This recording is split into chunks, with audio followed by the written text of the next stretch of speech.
outside in the field.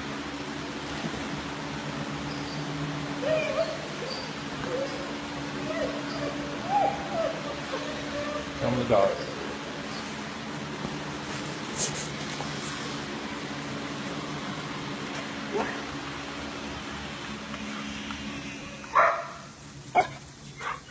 Come the dog, okay? I'll shut the door here.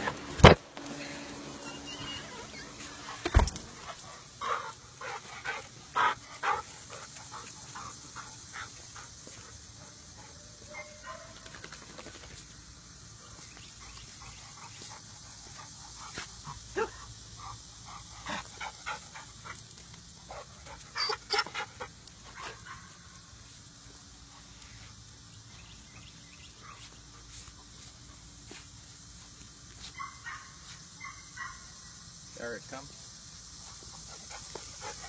There it comes.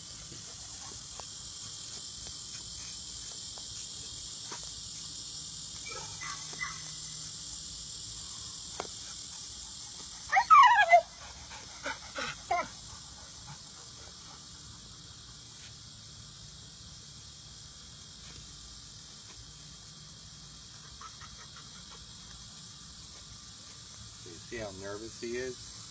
It's just a ball of nerves.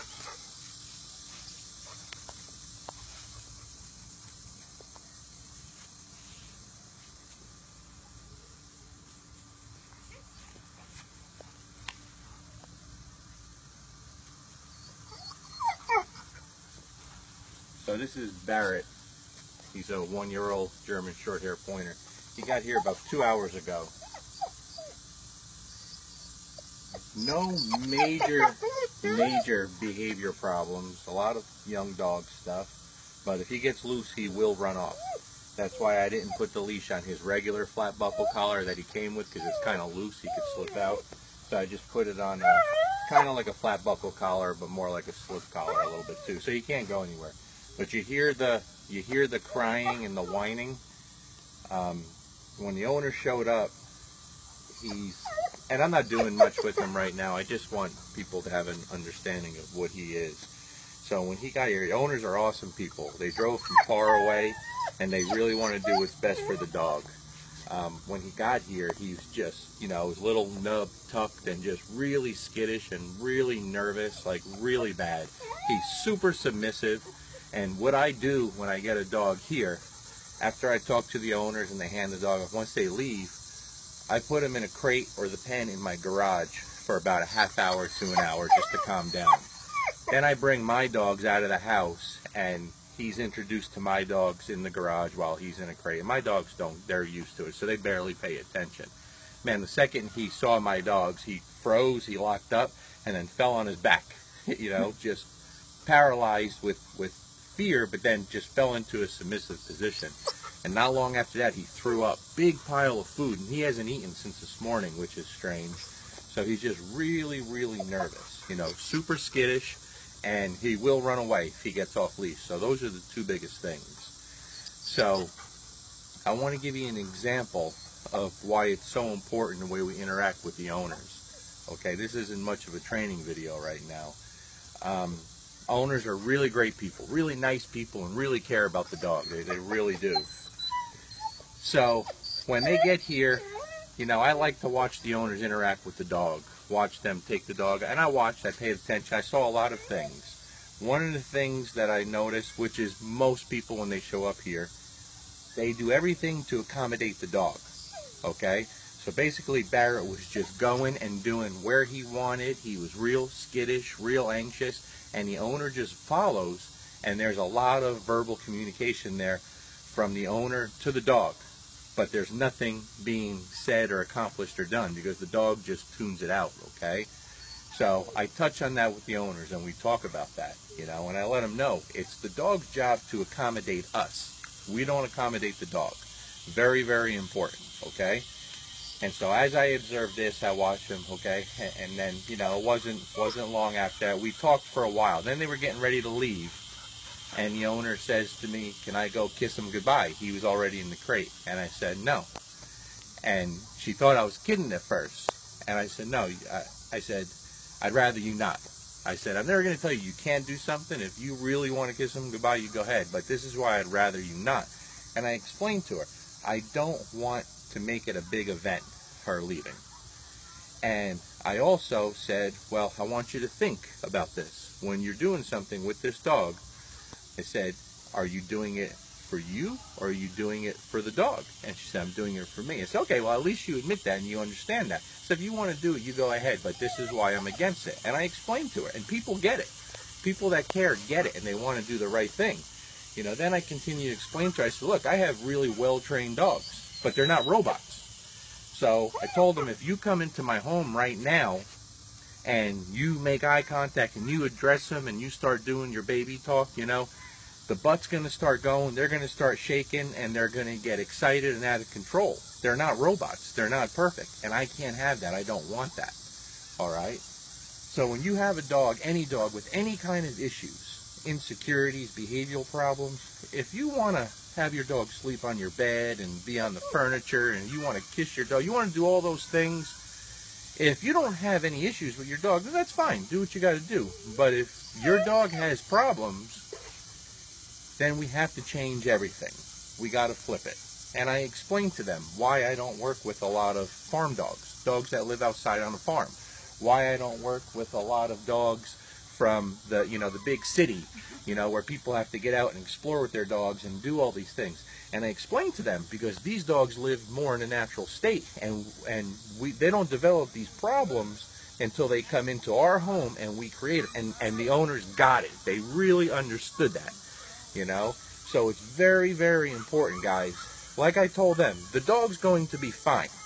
I'm going to get the dog looking good and feeling good about himself. There's no doubt about that.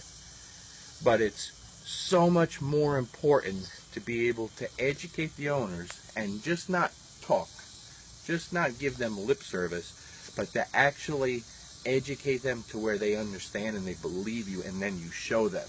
Because in the long run, most owners do want what's best for the dog. And the only way you're going to get people to follow through and do what the dog needs is to show them. Not just tell them, you have to show them. So he's a nervous wreck. He just is, you know. He probably won't eat today. So you notice I don't have food on me. I don't care about that. I'm not going to do anything. I have to start teaching him that he's a dog. That's all there is to it. Okay? And so this is the beginning. This isn't much of a training video, but I think it's very important for especially the young dog trainers out there. You know, I talk to so many of you on a daily basis, and most of you are doing fantastic. And sometimes you're doing so good, but you're just missing that one little part. And a lot of time that has to do with how you're interacting with the client, with the owner. And it's really important, guys. It really is. I mean, I broke down everything I'm going to do, you know. And I tell people the good and the bad. If the dog has a bad day, I tell them. No matter what happens, I tell them. I'm crystal clear. They could trust me. They know that. You know, like he got sick and threw up, and I'll let them know he wasn't doing great. He's whining, he's crying, he made himself nauseous, you know. So now I just wanted to get him out. This is the first time I'm taking him out, except to try to go to the bathroom, which he hasn't done with me yet. So he hasn't drank any water, he hasn't eaten anything, he hasn't gone to the bathroom, because when I get him out here, he gets so fixated. So let's see what he does if I try to let him go.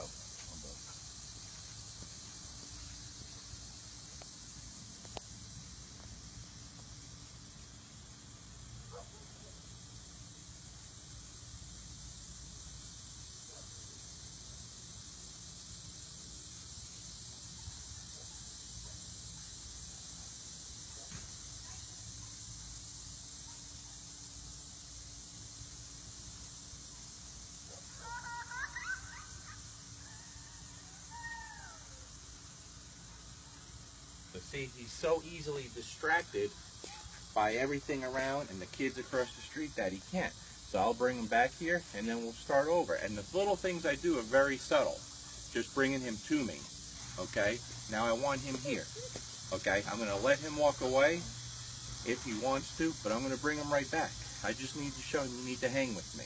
We're not going to do anything more than that. So if he is staying by my side, if I move away, I'm just giving real light pressure, letting him know I want you right here.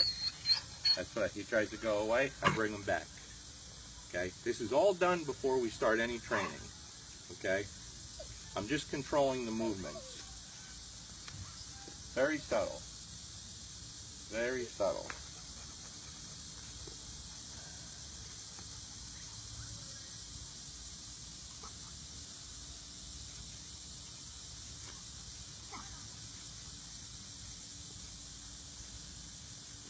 It's just not healthy for a dog to be all over the place like this. Okay, so we got to get rid of that.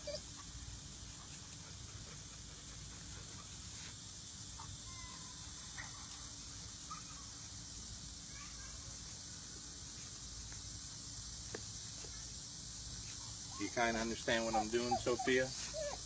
Not doing much of anything, right? For him, I am.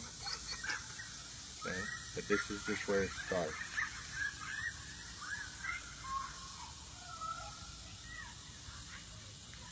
See, so as he's fixated, now with straight line pressure, I'm just asking him to move a little bit without asking him. Okay?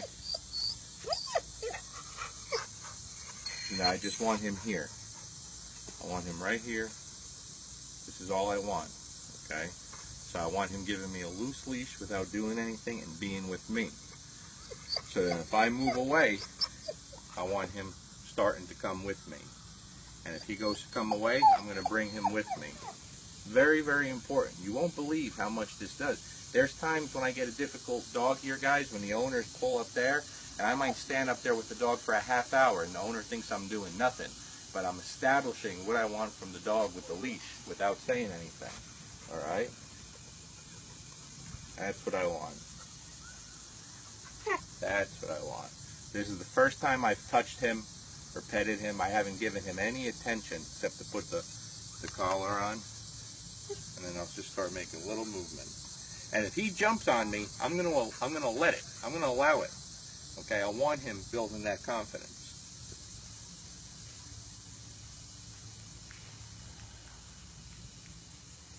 But you see where the leash is? Parallel, and I'm just barely giving him any pressure and moving him. So if I wanted him to come here, we're just going to move him back. Now I'm not going to let him go where he wants to go. So I want him here. Now I'm going to move away again. So you see the stress, right? I want that all to go away. All will be gone. Okay? All will be gone. I think by day 2 or 3, a lot of that will be eliminated. I hope anyway. You know, and I'm not sure exactly what I'm going to do yet. I never know till I start working with the dog. Just like I normally don't do this. I'm talking to the camera. I feel sorry for anyone who tries to watch this. But this is reality. This is how dog training starts a lot of times, with not much. Okay? I'm dictating. I'm going off what he gives me. That's what I want. I want him coming to me on his own. Good.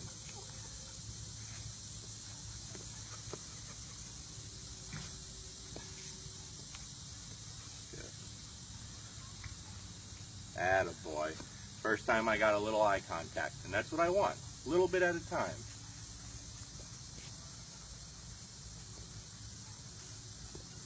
Attaboy. Attaboy.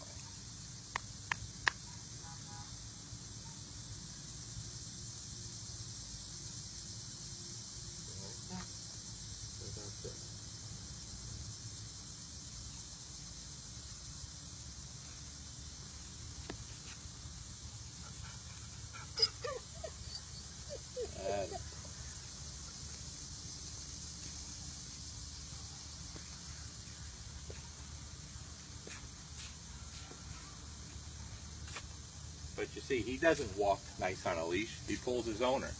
Pulls like a tugboat, you know? But now, without doing anything, he's starting to understand. Just be with me.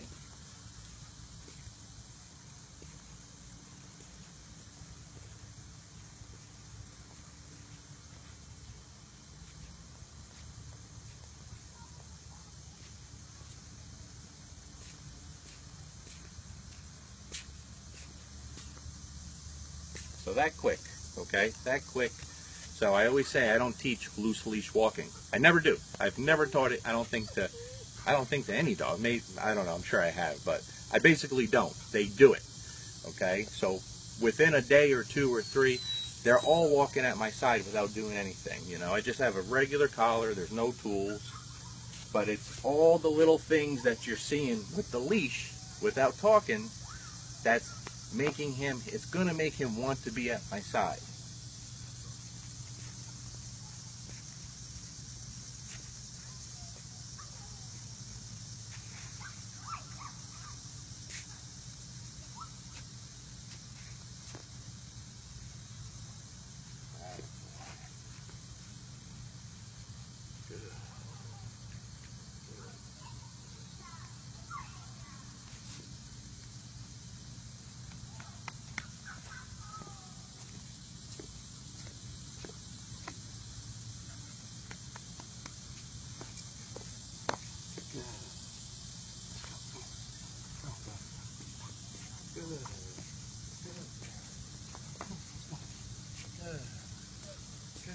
Down over here.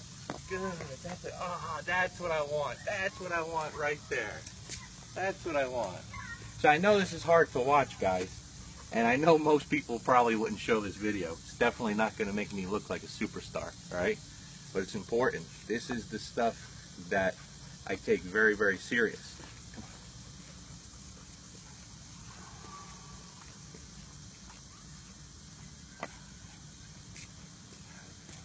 Now we start putting a little life into it. Ah, that's it.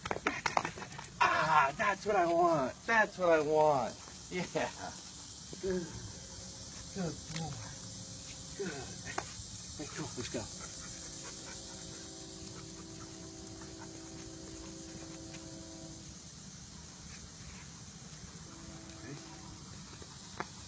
Dad. Ah, that's what I want. But what you notice is the whining stops now, right?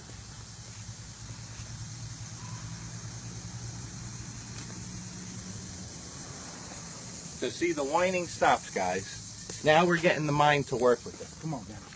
Right? Come on, that's a good boy. That's what I want. That's what I want, buddy. Oh, that's what I want. Come on. Yeah. Oh, you're so handsome. You're so handsome, right? Now I'm talking. Now I'm giving a little life. Now look at the nub. Look at the nub. Oh, look at the